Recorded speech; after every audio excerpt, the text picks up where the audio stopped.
Hi guys, magluluto tayo ngayon. Ay gagawa tayo ng tuyo. Tuyo na na may oil. Yung gourmet tuyo. Ayan, ito yung tuyo natin. Pinipirito lang natin guys.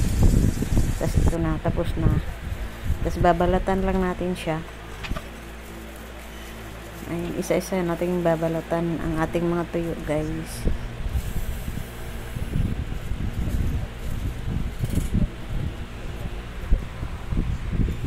Ang ingay ng electric fan ko. Ayan, ganyan lang siya, balatan lang natin. Ganyan kasi ang proseso pag sa gourmet tuyo eh.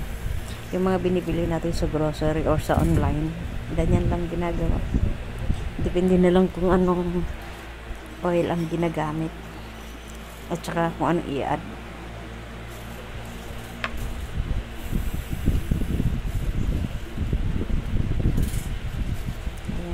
Balat lang tayo. Gourmet tuyo for today's video guys.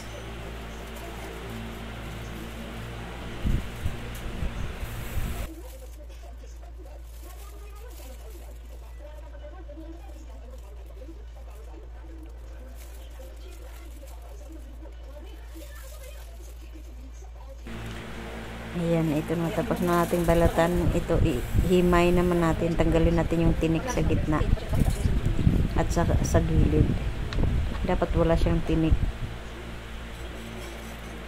Ayan, okay lang kahit maghati-hati kasi naman hindi rin naman masasayang, kakainin din naman yung mga maliliit. Normal lang kasi talaga na hindi buo mo na yung kalahati niya. Kasi luto na kasi siya.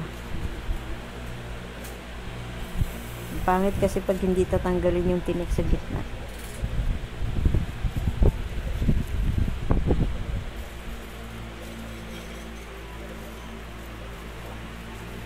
Ganyan lang gagawin natin lahat guys.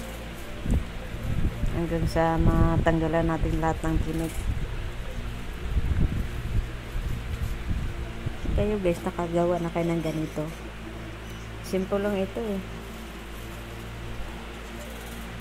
Medyo mahal lang kasi ang tuyo ngayon. Kaya kahit simple lang, pero mahal kasi ang tuyo. Mahirap din.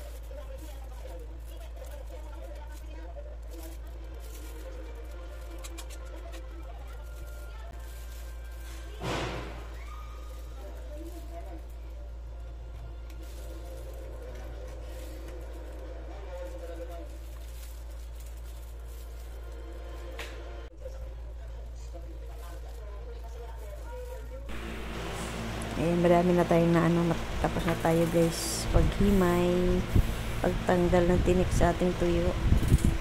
Ito, nag-slice tayo ng bawang, madaming bawang, mas masarap. Ayan, ganyan lang natin i-slice to.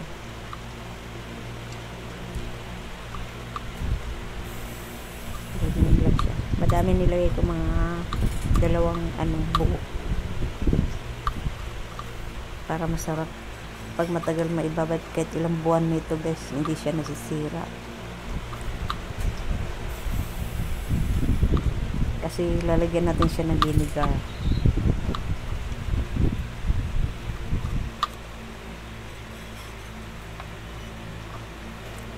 Ayan, nilagyan natin ng guys, oil sa olive oil gamit natin dito sa ating kawali. Kasi hulog na natin yung ating bawang.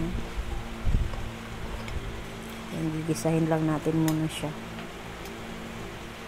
Pero syempre hindi natin ipapa-brown. Basta lang lalabas yung aroma niya.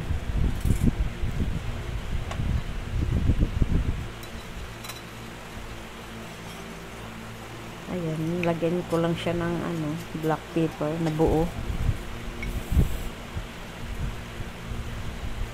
Tapos, wala kasi akong laurel. Kaya, ang nilagay ko nga yan is rosemary na dry. Ayan, halo-haluin lang para hindi masunog.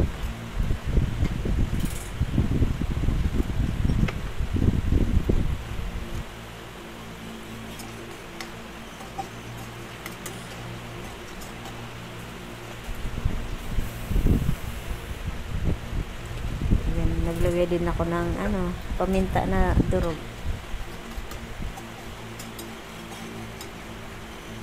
para may kapit sa lasa yung paminta na durog eh.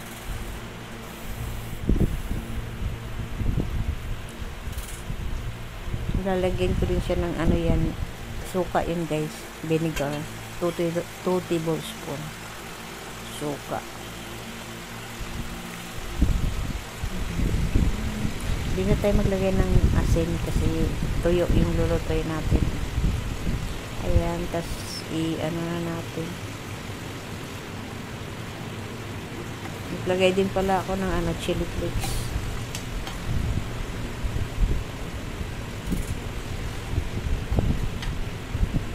Chili flakes. Tas ito na, ihulog na natin ang ating tuyo. Ayan, yan yung chili flakes. Ilalagay natin. Wala kasi tayong totoong sili na labuyo. Kaya yan na lang. Manghang din kasi yan.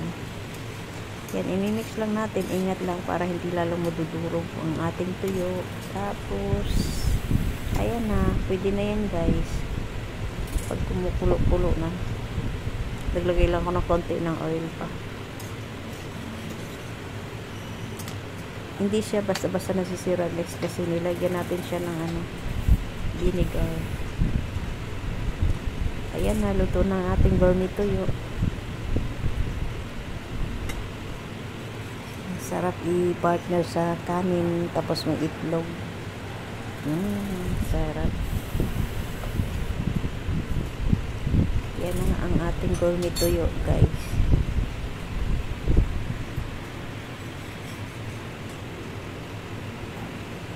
Maganda lang pag tayo ang gagawa kasi mapili natin yung tuyo na hindi maalat. Kasi may nabili kaming nasa bote na tuyo, maalat talaga siya. Kaya sabi ko tayo na lang ang gagawa. Kasi mahal din tapos maalat naman. Meron kasing tuyo talaga na hindi maalat. Ayan na ang ating gourmet tuyo guys. Lagyan na natin sa bote. Thank you for watching. Ayan na siya. Dalawa lang ang nangyari natin. Ang napaglagyan natin. Thank you.